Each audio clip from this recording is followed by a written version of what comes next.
India's IPO engine is running on full throttle. More than 150 startups are gunning for IPO. At the same time, tech funding is really taking a hit. Let's just try to make sense of what is happening here.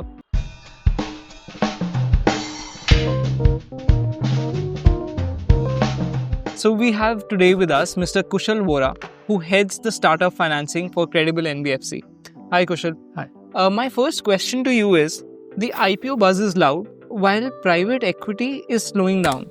So what are your thoughts on this paradox happening in the market? So true, IPO market is buzzing, doing extremely well. This year there are about 150 IPOs expected on the startup side, cumulatively trying to raise about $30 billion.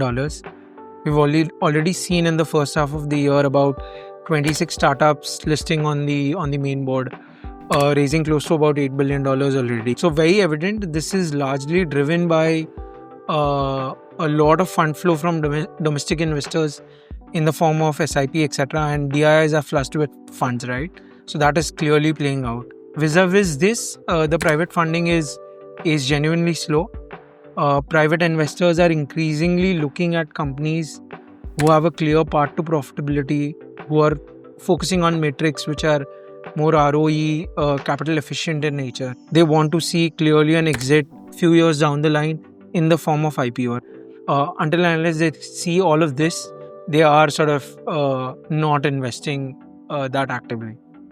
So very true, we are seeing that clear paradox today. I do agree that this paradox currently exists in the market, and the startups that are focusing on the right matrices will be the ones who use capital more efficiently. Another question that comes to mind regarding this is that the equity market is slowing down and the IPOs are still on the surge. So for founders, what would be a good strategy they can follow in such a market? Look, founders should raise the right amount of equity capital, try to mix it with debt and be as capital efficient as they can. This will help them sort of raise much lesser equity capital from private investors in the long run. Also would help them to sort of keep a significant shareholding with the founders while they are hitting the public markets. So absolutely, Kushal, like you mentioned, right now a smart capital strategy would be a mix of both debt and equity, and each founder, according to each company's fundamentals, would have to choose it. Yeah.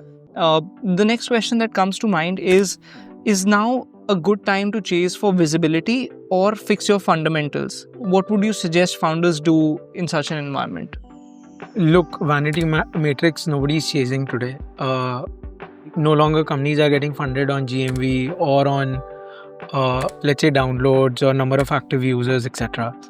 I would strongly urge founders to sort of focus more on profitability, return on capital employed, ROE sort of matrix, right?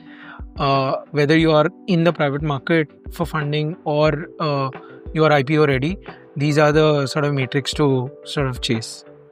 So how are smart founders today managing growth without giving up on equity? Look, founders should chase growth.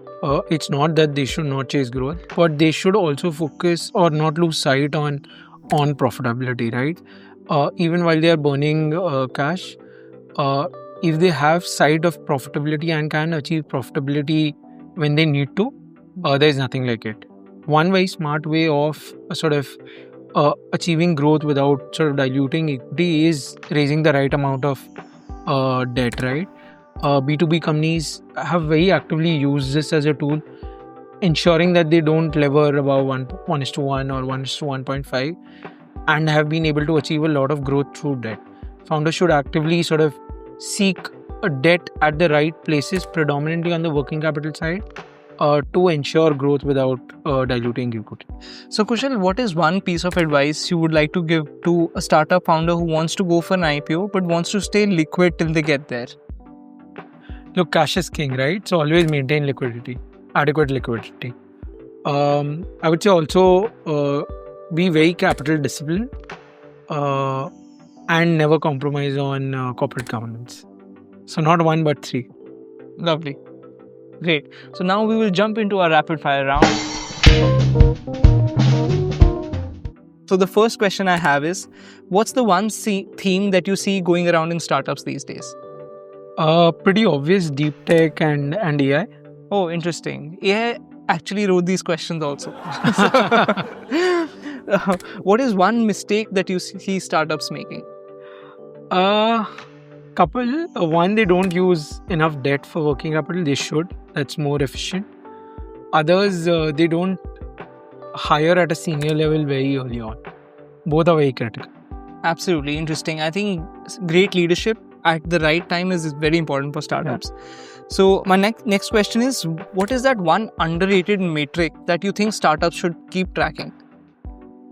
What sort of return they are making on capital employed? Okay, so return on capital employed is nothing but operating profit upon the total capital that has been employed. A lot of times startups are not operationally profitable. So you will look at an earlier number, which is more like contribution margin upon the total capital employed. Okay, great. So that was a rapid fire round. Thank you so much, Kushal. Thank you for your time. Lovely, Thank you. lovely sitting down.